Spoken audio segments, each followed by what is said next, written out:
Celebramos también, por otra parte, otra cuestión, que es que con este libro de Sergio pues empezamos una nueva colección dentro de Contrabando.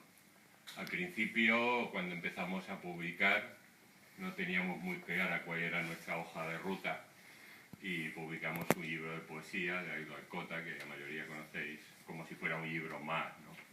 Sin diferenciar. Bueno, Aído Alcota es el principal interviniente en esta mesa, pero nadie sabe en estos momentos cómo acostumbra, ni dónde está, ni qué hará. Pero bueno, eso forma parte de él. El caso es que con el desarrollo de la actividad editorial, pues hemos visto la necesidad de empezar a crear una serie con vistas al futuro y la organización y la estructura de la propia actividad editorial, pues ir diferenciando en colecciones. Es decir, sobre todo de manera que permitiera que efectivamente la editorial pudiera tener una colección. Tenemos una colección de poesía o no, porque evidentemente si pensáramos única y exclusivamente en términos comerciales o en términos económicos o en términos de ese género, pues ya nos llevarían a un... Es decir, que era el momento de tomar una decisión de verdad, es decir, vamos a apostar por tener que la editorial se comprometa a crear esto y a llevarlo hacia adelante, ¿no? Porque en definitiva se trata de optar siempre entre ser fiel de alguna manera a lo que se piensa y se cree, y pensamos y creemos en la literatura, o pensamos y creemos en todo ese tipo de cosas, o si estamos siempre manejando la cifra y la viabilidad y a esta y otra, ¿no? Entonces, es cierto que esta colección que hemos creado para que sea viable y es más económica, etcétera, que la otra, publicamos menos ejemplares que la otra, pero todo dependerá en definitiva de los libros que se vendan, de la cantidad de lectores que gane. Eso va a ser lo que en última instancia decida el camino de cada libro. Yo creo que Sergio va a ser un autor importante, yo tengo ese pálpito, y que por tanto el criterio por el cual hemos decidido abrir la colección editorial con su libro. Yo creo que los argumentos en favor de eso son los que él nos va a contar y simplemente pues decir que esperamos que nos otorguéis el mismo respaldo que nos habéis dado en otros momentos, incluso más que en otros momentos, porque digamos yo pienso que esto que requiere un pulso muy fuerte para ganarlo, pues necesita más la colaboración. Nosotros somos una editorial que no ha entrado en el mercado con un cheque así de grande, sino prácticamente sin nada, desnudos, es decir, y que está creciendo y se está desarrollando gracias al apoyo y a la colaboración que dais todos vosotros y bueno, pues a buen o mal juicio que tenemos en editorial a la hora de decidir los textos que son aquello por lo que nos comprometemos. Y bueno, pues este era lo que yo quería decir. Pienso que esta puede ser y debe ser una bonita celebración porque el libro y Sergio lo merecen. Y hasta es posible que la editorial también lo merezca. No sé. Vale, pues gracias. Hola, soy José Marín. Bueno, yo he preparado un texto que he escrito así un poco, que la mitad casi que no es mío, porque bueno, presentar su propio libro, pues a mí se me hace bastante complicado.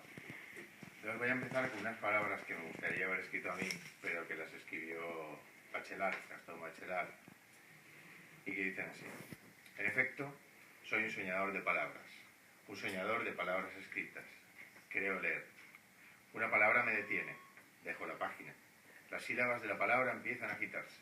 Los acentos tónicos se invierten. La palabra abandona su sentido como una sobrecarga demasiado pesada que impide soñar. Las palabras toman entonces otros significados como si tuviesen el derecho a ser jóvenes. Y las palabras van, entre las espesuras del vocabulario, buscando nuevas, malas compañías. Muchos conflictos menores hay que resolver cuando de la ensoñación vagabunda se vuelve al vocabulario razonable. Y es peor cuando me pongo a escribir bajo la pluma, bajo el boli en este caso, o el teclado sería. La anatomía de las sílabas se despliega lentamente. La palabra vive sílaba por sílaba, en peligro de ensoñaciones internas. ¿Cómo mantenerla unida obligándola a sus habituales servidumbres dentro de la frase esbozada, frase que quizá tengamos que tachar del manuscrito? No ramifica la ensoñación la frase comenzada. La palabra es un brote que pretende dar una ramita. ¿Cómo no soñar mientras se escribe? La palabra sueña. Esto es un poco, para mí, algo fundamental a la hora de escribir. A la hora de escribir es a la hora de enfrentar el papel de escribir, no a la hora de pensar, no a la hora de escribir. Yo creo que escribo mucho desde el instinto, desde un pulso poético, ¿no? Entonces, pues a partir de ahí puedo decir que el sanatorio está escrito pues, desde la intuición, sin ninguna pretensión de discurso. Creo que si la poesía se escribe un discurso, sea el que sea, pierde gran parte de su esencia, si no toda, para perder también así la libertad creadora, la mía, ¿no? Y la posibilidad de engendrar, eso ya es un pensamiento que tengo yo, ¿no?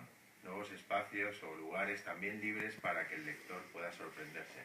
Yo no escribo pensando en el lector, ¿vale? No sé si es algo bueno o es algo malo, pero bueno, yo no, es que no puedo escribir pensando en el lector. Quizás es una ventaja que tiene la poesía frente a otros géneros, no lo sé, pero yo sí que sé que no. Y lo he probado, ¿eh? Lo he probado, pero me sabe mal, es muy malo lo que escribo así.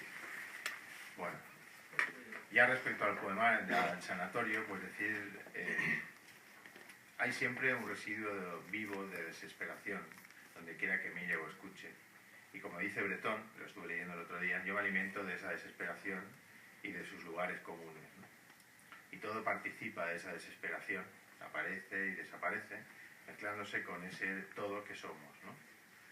Participan los espacios, los objetos, los sentidos, y entre tanta fusión y confusión aparece la imagen poética, un pulso, que en su novedad abre un futuro del lenguaje.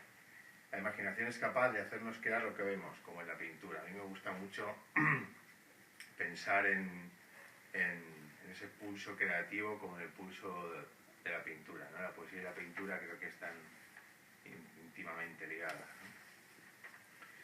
Y luego, pues respecto al sanatorio, pues bueno, decir que no fue un camino, una línea recta, ¿no? Pues eso, ¿no? Escribir así, vaya, ¿no? Un besar y llegar, es que lo he escrito, todo estoy intentando, un llegar y besar los pies al santo, ¿no? Yo venía de escribir todo el poemario muy diferente, Gracia se titulaba, era en prosa, era muy diferente, ¿no?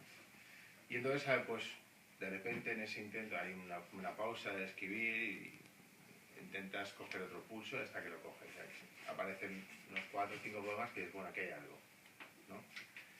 Y también apareció la idea de poemario, no un libro de poemas, sino de poemario. Para mí un poemario tiene que tener, o puede tener, ¿no?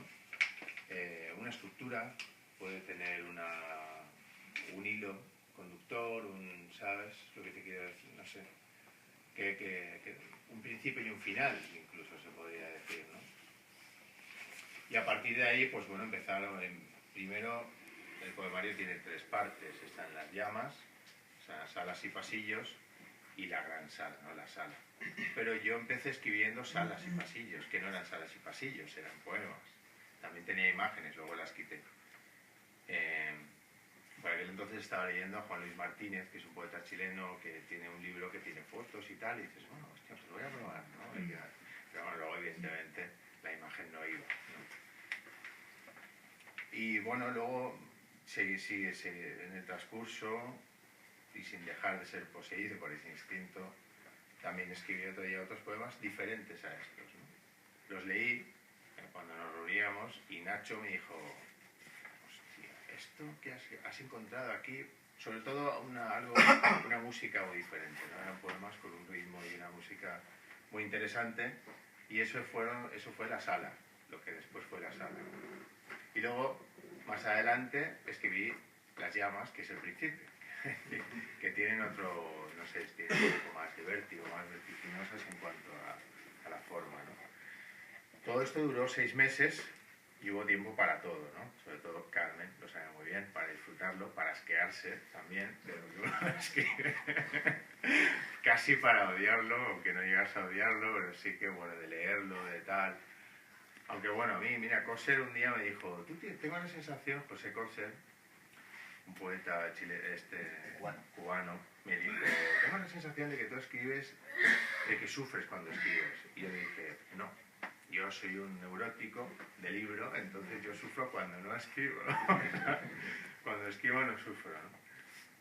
Entonces, hubo alguna pausa, algún momento así de tal, pero siempre había algo que hacer, pulir el verso, corregir, y eso es un trabajo que es muy bonito para el poeta, creo yo, ¿no? Tú tienes el pulso y tal, pero luego toda esa corrección, cuando vas viendo que si quitas un adjetivo o corriges las pausas, los silencios, ¿no? Todo eso el poema, un poema que estaba ahí, que podía caerse, lo le puedes levantar, ¿no? Lo puedes resolver y milagrosamente funciona y funciona bien, ¿no?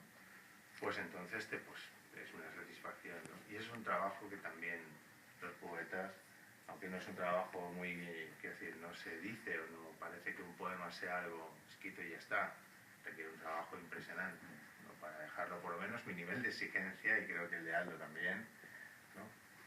Es así. Y luego al final ya dices, bueno, déjalo ya, al final ya, pues eso, estás en un momento de, vale, que ya está, ¿no? Se queda ahí y ya no te pertenece, ¿no? Y desde luego, ahora más que nunca ya no me pertenece de verdad, quiero decir, porque estaba en un archivo, en una carpeta, ahora ya está en un libro. Por eso muchas gracias a Contrabando, porque sí, la verdad es que es una sensación muy agradable y muy, no sé, de mucha alegría, ¿no? Tener ya, porque si no fuera un libro, ¿quién lo va a leer? Aunque lo leáis 20 personas, ¿no? Pero por lo menos ya no va a quedar ahí en el disco duro. Ese disco duro que cuando mueren los tal, ¿no? Carmen ya me dijo, bueno, cuando te mueras, tú en tu disco duro sacaré 20 obras. Le pondré a Pamela y... Sacaré 2.660. Cuando mueren los autores empiezan a salir obras ahí del disco duro, ¿sabes? Y se ponen las Coca-Cola. Y bueno, pues es más realidad que nunca he hecho libro, ¿no? Con lo cual estoy muy agradecido y muy contento. Y ya está, nada más que decir, muchas gracias por venir y nada, ahora